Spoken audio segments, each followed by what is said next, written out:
watching my wife last night, sitting behind my barn and trying to figure out what she's doing. It's like, what's going on? Comes back in, I said, what are you doing? Oh, we're getting the corn out there and we're going to feed the deer. Feed the deer. All right. Feeding deer now. Questions for Coach? So you're bathing, huh? I don't know. Her brother was with him, and he was out there earlier, and he said there were so many deer back there, he couldn't count them all. And I said, well, I says, the ones I'm seeing, they're not skinny. I mean, they look like they've had a pretty good winter. They're not scarce, and we've been feeding and doing well, but we're not going to feed them too.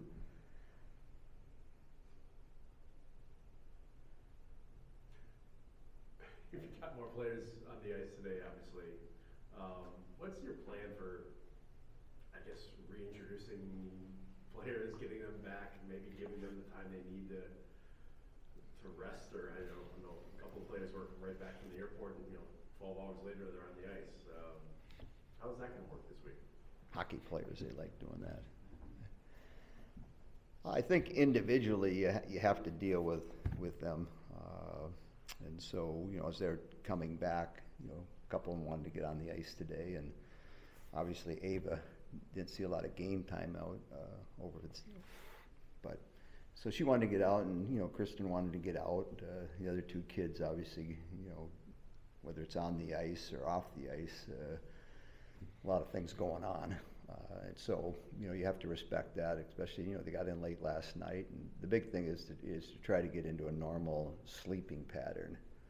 So if I go to bed normally at whatever that time is, 10, 10:30, whatever it is, college students are a little bit later than us old people.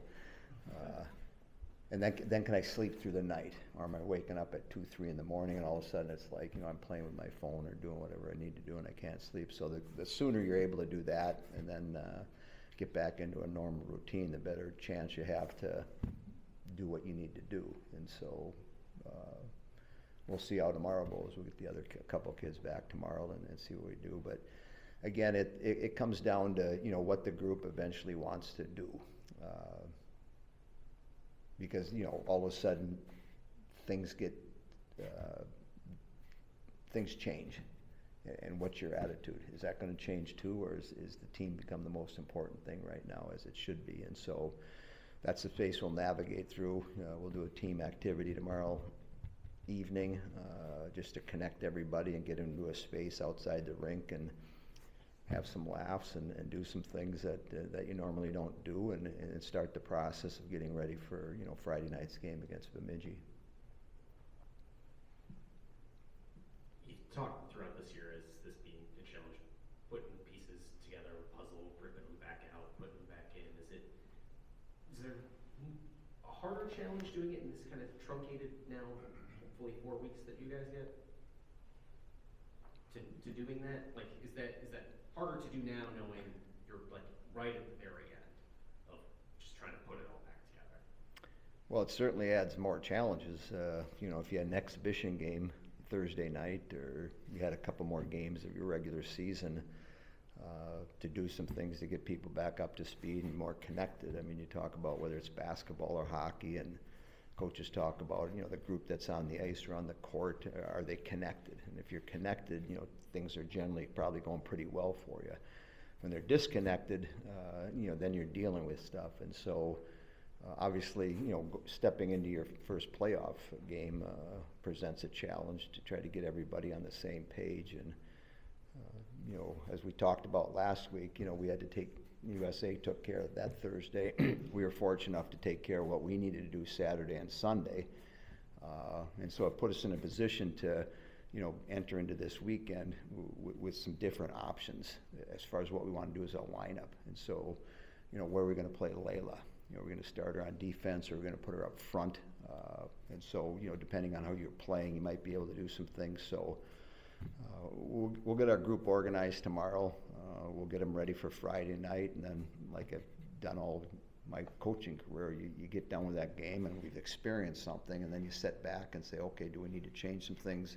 Do we make some adjustments? What can we do to to prepare ourselves for Saturday afternoon's game, depending on how Fridays goes. So yeah, the best analogy is a puzzle. And so now all of a sudden I got these extra pieces. I couldn't find them for a while; they were gone. They're hiding under the table here. But as I told you guys before, the team that we had for that stretch where they were gone, they became a team within a team, and now we have to get outside that space and become whole again. But we had adversities, early in the season with different kids getting hurt and missing, key players at key times, and the group's been pretty resilient, and so. So now we've got these extra pieces. Where do they fit, and how they fit, and what do they look like?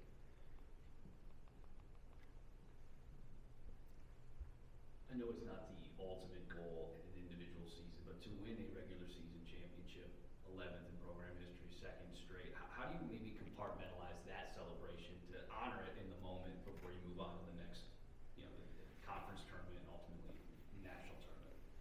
Well, yeah, coaching, that part doesn't last too long. So we had our celebration Sunday afternoon in the locker room with the trophy, and the group that ended up winning it and got a chance to celebrate. And then, as quickly as you enjoyed that, you turn the page and you get ready for the next thing. And so that's what a coach's mind is like.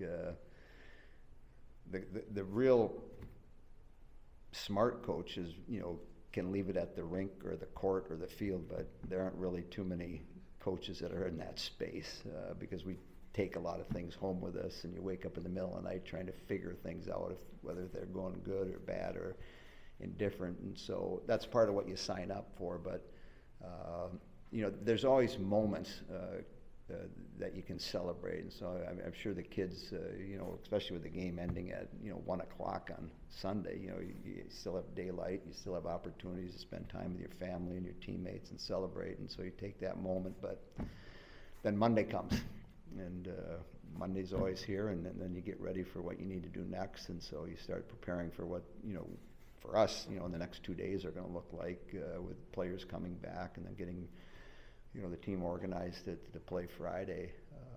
So and we probably don't do enough of it, especially the coaches, to when something, either happens to one of your players that you should celebrate, or as collectively as a team celebrate. We probably don't do it as well as we should, because as I said after the game, and Todd's talked about it, it's a tough trophy to win. If you look at the different leagues in the country and the depth in certain leagues, and you look at our league over the last bunch of years, and if you sit on top at the end, you've done something special. And the players should take credit for that, and that's something that you should be proud of, because it's hard to do.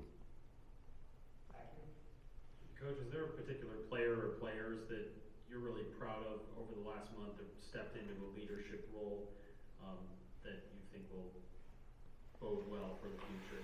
Yeah, we talked about it, after Sunday's game, when, the hard hat was given to Lacey Eden after Sunday's game, more so not from an individual game standpoint, but more of the collective 8 games that she led the group, and what she was able to do over the 8 games that we were together. And I was really proud of her and what she was able to do, especially coming into the first part of that 8-game series, being in a real tough space and real tough adversity that she was dealing with. But yet she took the team on her back, and I don't know how many points. You guys are numbers guys. How many points did she have in those 8 games?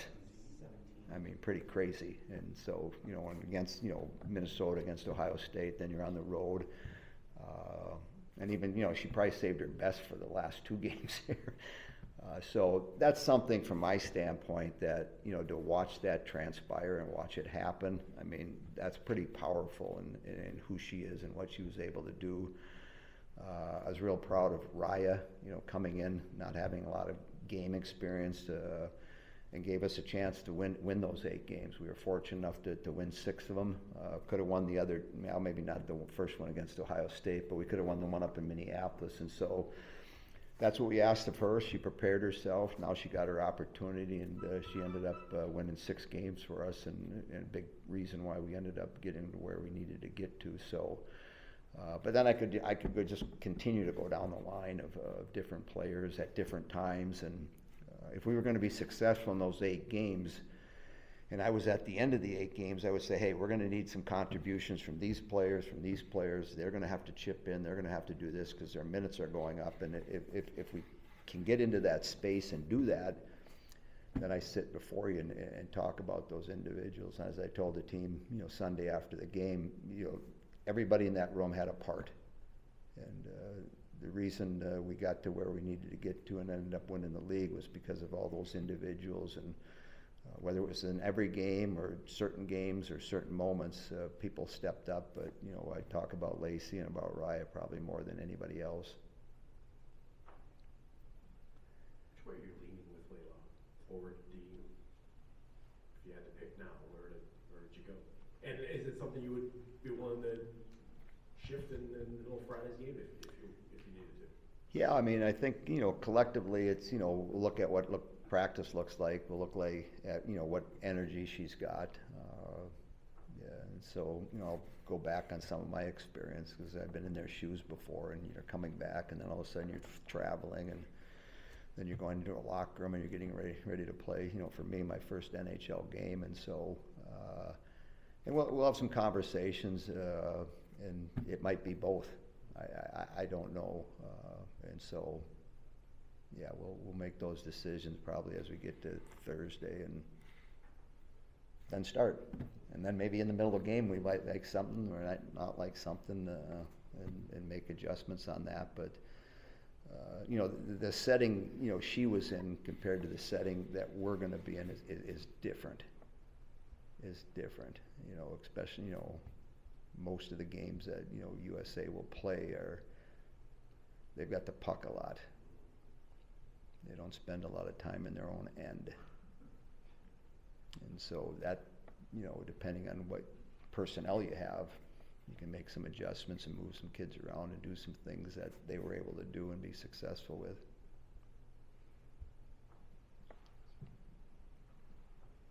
Apart from a couple of wins with the unique circumstances, what do you hope that your group takes away from this weekend upcoming?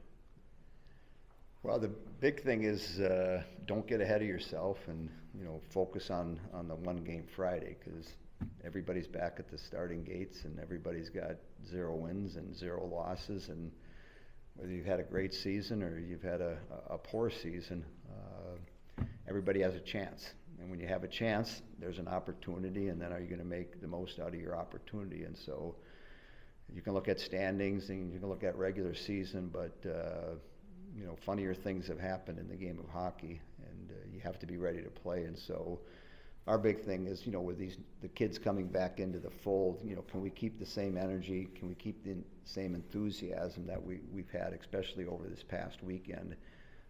And obviously being at home, that's helpful. So it's just a matter of continuing on what we did in the regular season and amping it up a little bit. Thanks, Coach. Excellent. I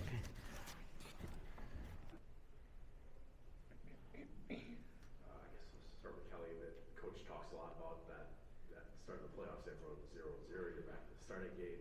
Yeah. How much of that do you kind of, do you have to kind of train yourself to believe that, look, everyone's, wiped the slate clean, you've got to start new with what you guys want to do with establishing yourself again for this postseason? Yeah, I think we every week when we just kind of look at we don't think too far ahead, and so we're all at the starting gate, but it's just another challenge for us. So I don't think we're overthinking it, too much, or just gonna go prepare for the weekend the best we can and just go play hockey. For either or both of you, when you get the other girls back in the locker room today, just what was your reaction to seeing them back? Like, it's been a long time. Yeah. We're just all super happy for them. Of course, super exciting to watch them win and get to cheer them on here. But we're excited just to have them back. Have the full team again. So, it's just exciting, and we've done it all season, and we've been able to adjust to all the changes. So, not really shaking up too much today. Broader than just the women's hockey team at the Olympics, but American excellence across the board for women and the goal and in all competition. Do you guys kind of see all athletes in that regard as motivation to kind of continue the dream that you guys are living, to fulfill your life's dream, which is competing at the highest level, specifically in women's athletics? Yeah, I think it's obviously like super cool. Being in college is like crazy to do that because they're still pretty young. So yeah, I feel like it's motivating. It's cool for like the outside. The outside is like, well, but at the end of the day, they're our teammates, and so we all laugh and joke around and everything. But yeah, we're all trying to push each other to get to the next level, I think. So yeah, I think it was super cool to watch them in the tournament, like knowing a bunch of people, not just from like America, but also from Czech. So yeah, that was cool.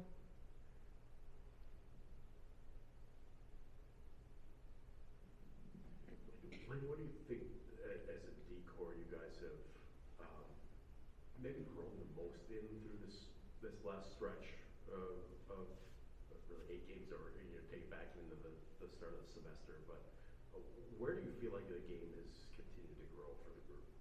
I feel like overall everything. I don't think there's just one thing that we've like really done like more of. But I think like especially going into the playoffs, that was the one thing, skills this morning we were talking about, is like offense starts from the D zone, breaking it out fast, like retrieving pucks fast. So I think going into playoffs, like the pace will pick up a bit because everybody wants to win. So that'll be really important for us. But I think that we've just been overall, like when we do forward D split in practice, we've been very diligent about like the technical stuff and the little details that people may not notice watching the game, but that are very important when it comes to the game.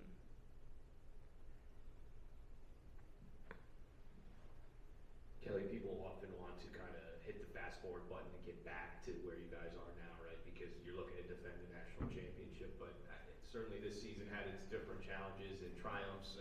How do you look back on the regular season that was back-to-back WCHA regular season champions?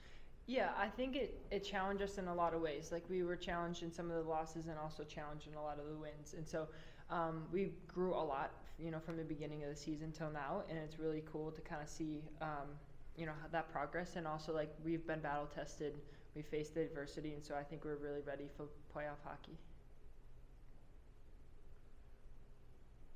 All right, thanks guys. Thank you.